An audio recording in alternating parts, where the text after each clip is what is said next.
So everyone's favourite terrorist, which is a great way to start a segment, Shamima Begum, has been back in the news recently, and that's because she's got a podcast. I say she's got a podcast. Someone else is doing a podcast on the BBC discussing the issue from a non-partisan lens, right? Whether or not that she deserves what happened to her, whether or not she is redeemable, whether or not the issue should be resolved a certain way around her own citizenship. Because again, at the moment she's stateless in a refugee camp in Syria, as far as I'm aware, still. Although she does speak on the podcast, from what I'm aware, and this is a whole messy issue, right? Now, I've done a segment about this before, in the, I fully believe that she was groomed at 15, like she was a victim of sexual assault multiple times by an adult when she was 15. She's clearly a victim of grooming, right? She should absolutely be subject to some kind of criminal trial or proceedings to do with the fact of her joining a terrorist group when she returns to the UK. But that doesn't mean that you can make her stateless, because that's against the Geneva Convention, right?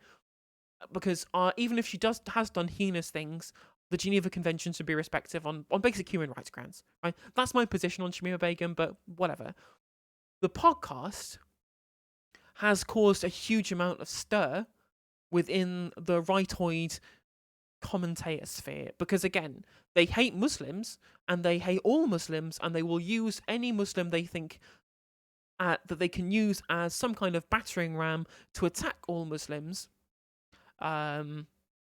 Is just fair game. It doesn't matter. The Geneva Convention doesn't matter to them, because their ideological goal of trying to demonize Muslims is far more important than any pesky human rights legislation passed by the United Nations or anything like that. And I think that the podcast is a good idea, because at the very least, by presenting both sides of the argument, I know it's very centrist of me, at least there will be some way in which people are outside of these ideological spheres, because it's very clear there are two camps on this issue. One of them respects the human rights of Shamima, and the other one thinks that, and again, a lot of the disagreement here comes in whether or not she should have known better at 15. Now, I don't know, but I remember myself being 15. I was a fucking clown at the age of 15. And if someone wanted to, feed me a bunch of incredibly incendiary rhetoric to try and turn, I would have been far more susceptible then than I am now, right? I think that people are not fully developed at the age of 15 on some of these views, that they are going to be ripe for some kind of extremist grooming, which we now know to be true. When you look at this, right? Youngest girl in the UK charged with terrorism offences killed herself after being groomed by US neo-Nazis. The youngest girl charged with terrorism offences in the UK was found hanged after being groomed and exploited by American neo-Nazis, a Sunday Telegraph investigation can disclose. Rhiannon Rudd killed herself while living in a children's home after being taken into care. She had gouged a swastika onto her forehead at the time of her arrest and had subsequently tried to scratch it out. At the age of just 14, the schoolgirl had been charged with possession of instruction to make both firearms and explosives.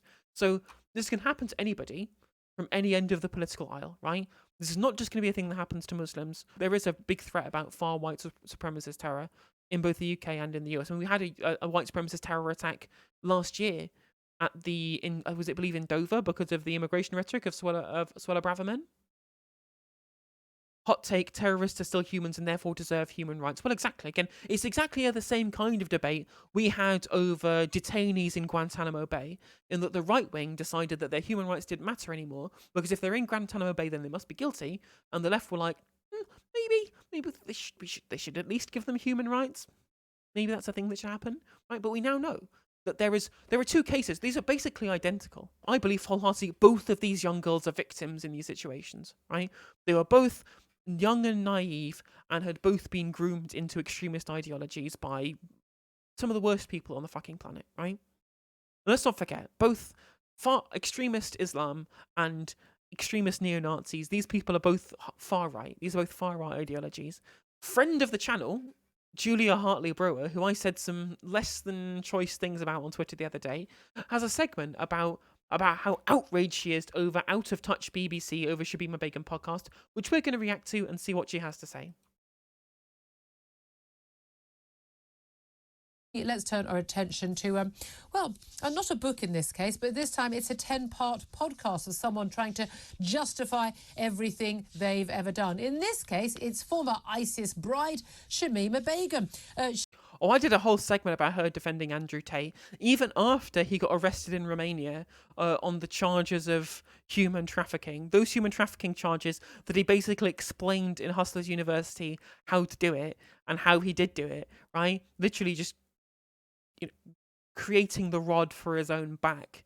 She still defended Andrew Tate and said that she preferred him to Greta Thunberg, which I think is absolutely fucking wild. She always trying to be in the news over her bid, her desperate appeals to get her back into this country. Well, she is in the news. She's landed a BBC podcast, a 10-parter, thank you very much. Let's just be clear, right? She is a British citizen. She cannot be stateless because that's against the Geneva Convention. She doesn't have any ability to be able to seek citizenship for Bangladesh. She can only become the only place that she can come and be held to trial is the UK. That's it. That's the only way in which you can properly actually get Shamima Begum to held to some kind of justice is to give her British citizenship and get her back to the UK to be able to face criminal prosecution. That's it, right? I don't know whether that will come out within her favour or not, but the only way you can get that to happen is to give her her British citizenship back and bring her home, right? That's it. There is no discussion other than that. The only reason people want to make her stateless is basically because they want her to suffer, right? Because they believe that she should be found guilty by the court of public opinion rather than by an actual court, and that's why they're refusing to be able to have her brought back to the UK to face criminal proceedings. It makes no fucking sense.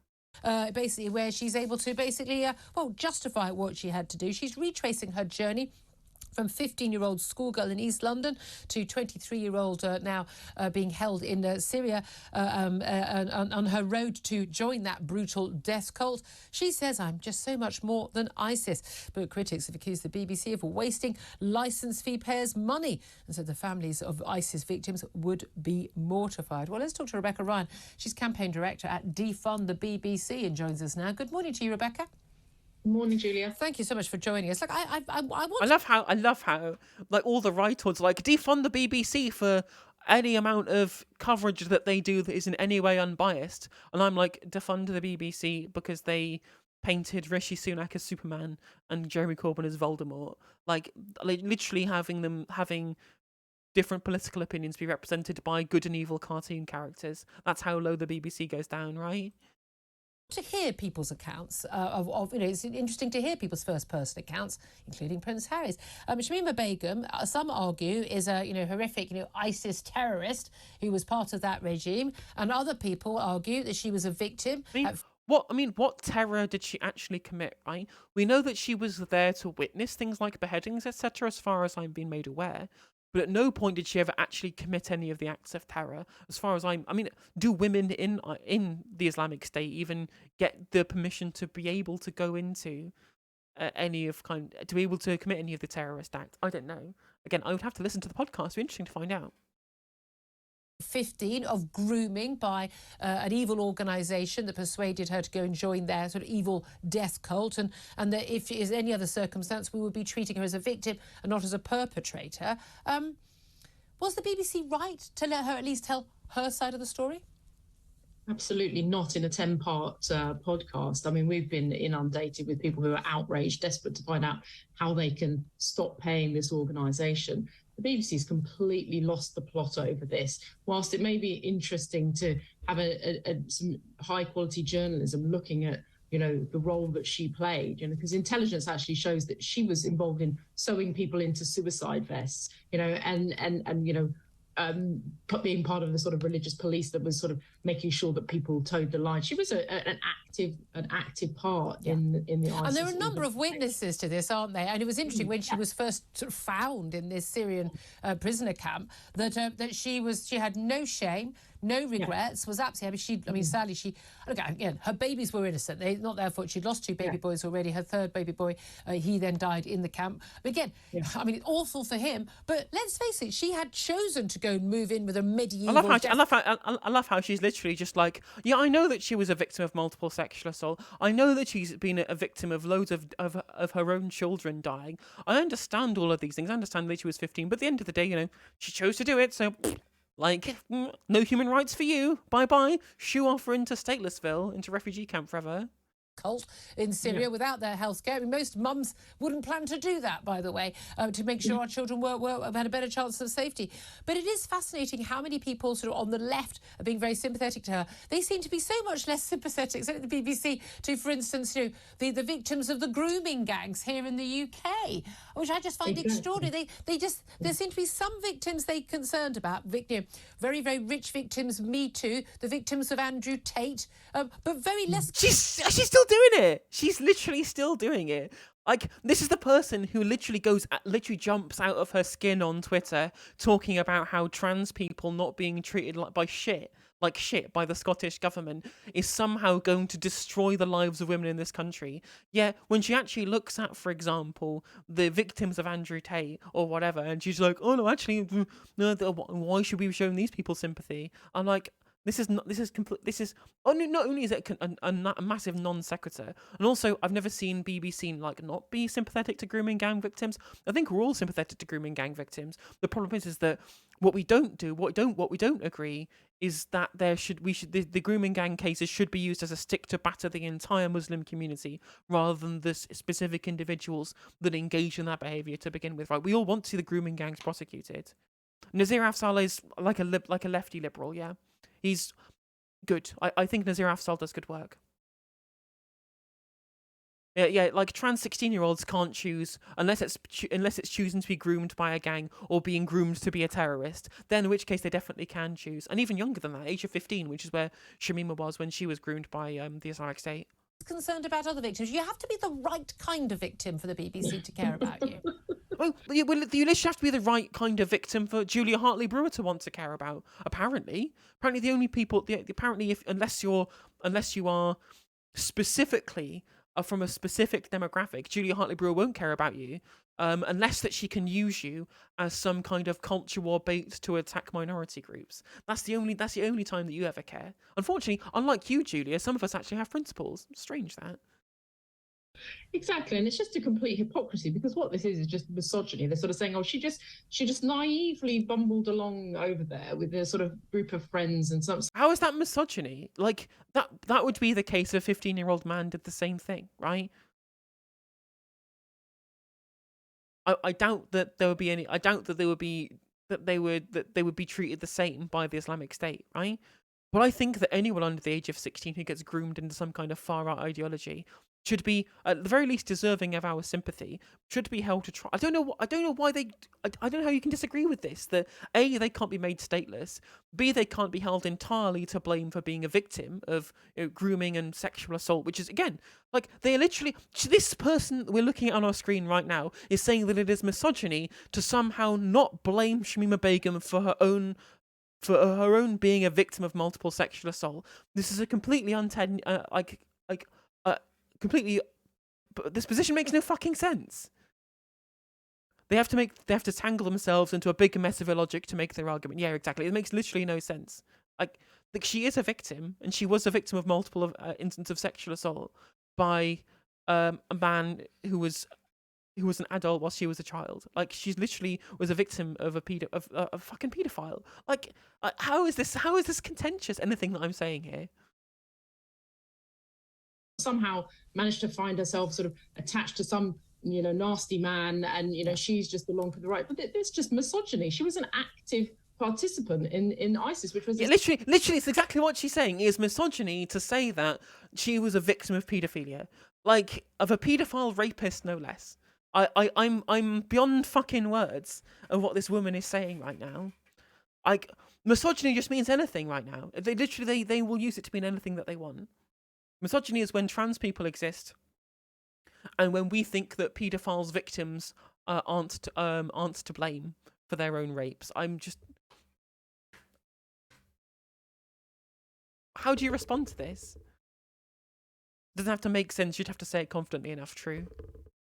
Essentially, waging a war against the West, waging a war against our country. We saw, the ideology kill hundreds of British people. I don't. Yeah, the reason why the ideology is allowed to spread about the war between the West and the East is because crackers in the... Sorry, I ignore that, Twitch. I'm going to delete this Twitch VOD. Sorry.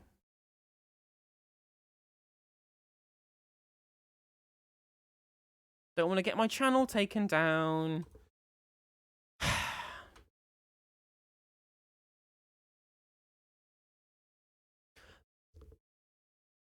They will literally continue to try and inflame the East versus West divide by trying to paint Muslims as being a threat to the West entirely, right? They continue to do this, right? The main thing. Thank you for the membership, Alexis G. Welcome to the Justice stream. Hope you're doing well. I think that the worst thing, like, people in the West will continue to try and further the East-West divide to try and attack Muslims, and that's exactly what the Islamic State want. The Islamic State thrive off the same rhetoric. The reason why people like Shamima Begum were able to be groomed is because people like the radical far-right Muslim types would go in and say, this is a war between the West and the East. Look how Westerners talk about you and Muslims in general. They are the enemy that needs destroying. And if you don't respect the Muslim community, then that's going to continue to happen. And they want you to do this, right? They continue to want you to further this narrative of anti-Muslim rhetoric because it helps them recruit. It's the worst. It's awful. It's horrendous.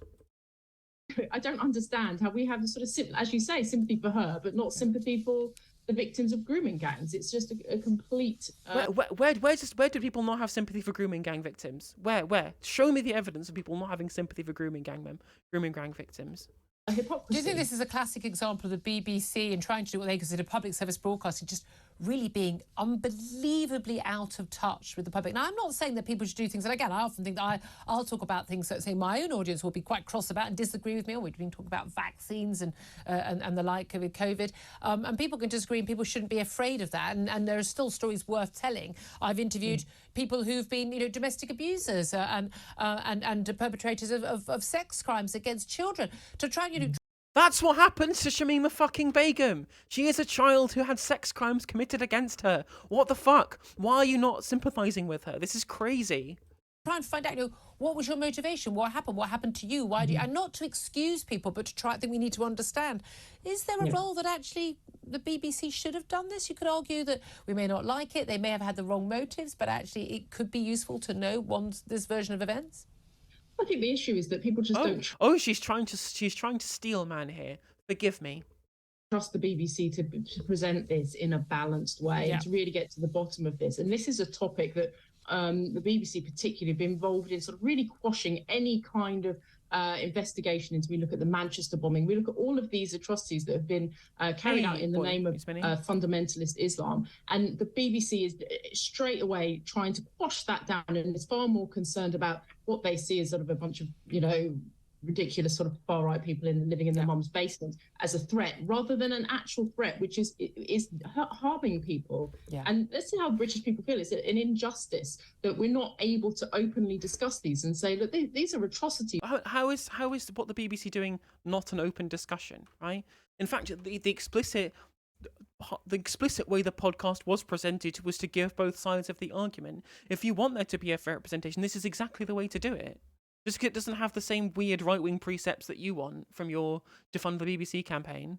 That are being done against us, we can't look at it because we're being patronised by this organisation that we have. I mean, they are definitely more unhinged than GB News. Well, because GB News tries to pretend to be a real news programme, whereas Talk TV is literally just a gigantic griftathon from the Murdoch Empire. Pay for. Yeah, so much more coverage of vigils and people paying tribute and candles, as opposed to discussions about the real issues.